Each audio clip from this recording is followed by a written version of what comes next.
You're sitting somewhere familiar, and for a moment, the air feels lighter. The noise in the back of your mind has gone quiet. You think, I'm okay now. It's finally over. Then it returns, not as a crash, more like a slow, cold seeping, a tightening that feels identical to the last time and the time before that. Nothing has actually gone wrong. No new crisis, no obvious trigger, yet the pressure is back, demanding your full attention, and the question that follows is always the same. Why is this happening again? What you feel in that moment isn't just anxiety.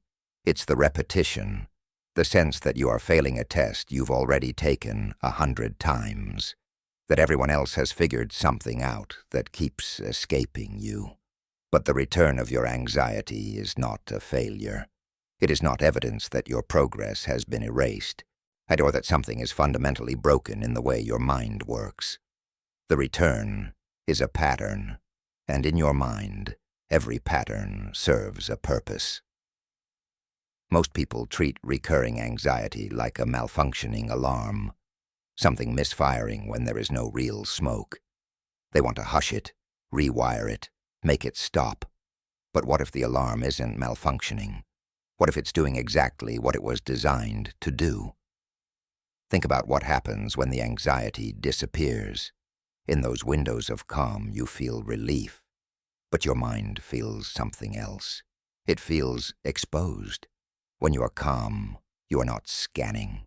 When you are not scanning, you are vulnerable to being surprised.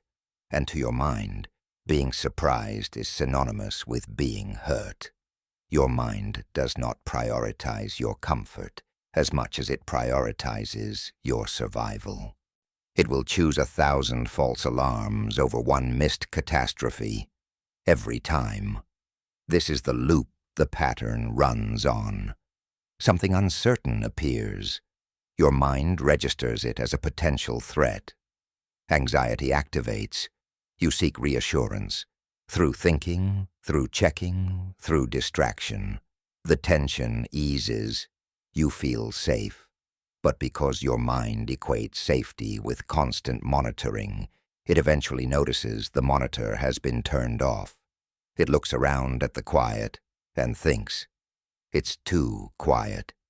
I must have missed something. So it resumes scanning. It searches for a new doubt, a what if, a memory of a past mistake. It finds one. The anxiety returns. Not because something new went wrong, because the original uncertainty was never fully resolved. What if the return of anxiety is not failure, but unfinished protection? You might find yourself looking for reasons, scanning your schedule, your relationships, your body, trying to locate the source of the tension, assuming that if the feeling is present, the threat must be present too. But your mind is not reacting to something in the room. It is reacting to the possibility of something in the future. It runs a preemptive strike of worry to keep you prepared. It believes that if you stay alert enough, you will stay safe enough. What looks like emotional instability is actually a strategy of constant readiness. The mind does not wait for danger to appear. It predicts it. When this cycle repeats enough times, something else begins to happen. You start to build a frame around it. You begin to say things like, I'm just an anxious person. My brain is wired this way. This is simply who I am. And there is something understandable about that conclusion. It creates order. It stops the confusion. It gives the experience a name and a place to live. But it also does something quieter and more consequential. It converts a protective reaction, something your mind is doing, into a permanent identity, something you are. And once the pattern becomes identity, it becomes much harder to observe, because you stop asking why it happens. You accept it as fixed, as personal, as you. The mechanism disappears behind the label. You have spent so much time in the guard tower that you've forgotten there is a house behind it. That image is worth sitting with for a moment. The part of you that is always scanning, always anticipating, always preparing for the next threat. That is not you in full. It is a specialized part of you. A sentry, yet a scout. One that learned its job early and has been doing it ever since. The pattern continues because your mind believes safety is never fully confirmed. It is waiting for a signal, a clear, definitive all is well that life, by its nature, rarely delivers. As long as there is a tomorrow, there is uncertainty. And as long as there is uncertainty, your protective mind will believe it has a job to do. You are not relapsing into anxiety.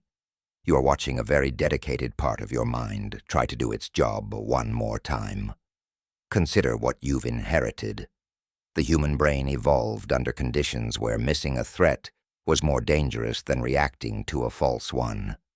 The ancestors who stayed calm when they heard a sound in the darkness didn't survive as reliably as the ones who assumed the worst.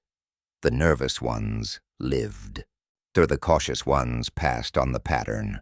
You are the descendant of the ones who kept scanning. This is not a personal failure. It is not a flaw in your character. It is a biological inheritance, a brain built to find what is wrong so it can protect what matters.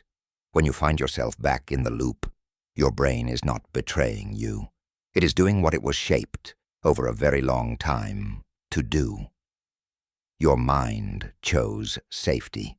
It chose the exhaustion of anticipation over the perceived risk of letting its guard down. That is a heavy thing to carry, but it is a burden born from a desire to keep you intact. Understanding this does not make the anxiety disappear. Understanding is not a light switch. It is a window. It allows you to look at the returning tension and recognize what it is. Not a verdict on your progress, but not evidence of personal failure, but a recurring signal from a mind that hasn't yet learned how to trust the quiet. When you stop interpreting the return as proof that something is wrong with you, you remove its most powerful fuel. If the feeling doesn't mean you're broken, you don't have to fix it. You can observe it. You can recognize the sentry at his post, acknowledge what he's reporting, and choose not to follow every thread he pulls. That is not a solution. It is a shift in perspective, slow, quiet, cumulative. The anxiety will likely return again. Not because you've failed, not because the work you've done means nothing, but because the system that generates it was built for endurance. And it updates slowly, through accumulated experience, not through single moments of calm. What changes gradually is not the presence of the pattern. What changes is your relationship to it. Patterns protect before they limit. You are not broken. You are not stuck because you're weak. You are carrying a pattern that made sense before you were aware of it. And now that you can see it, you are no longer only inside it.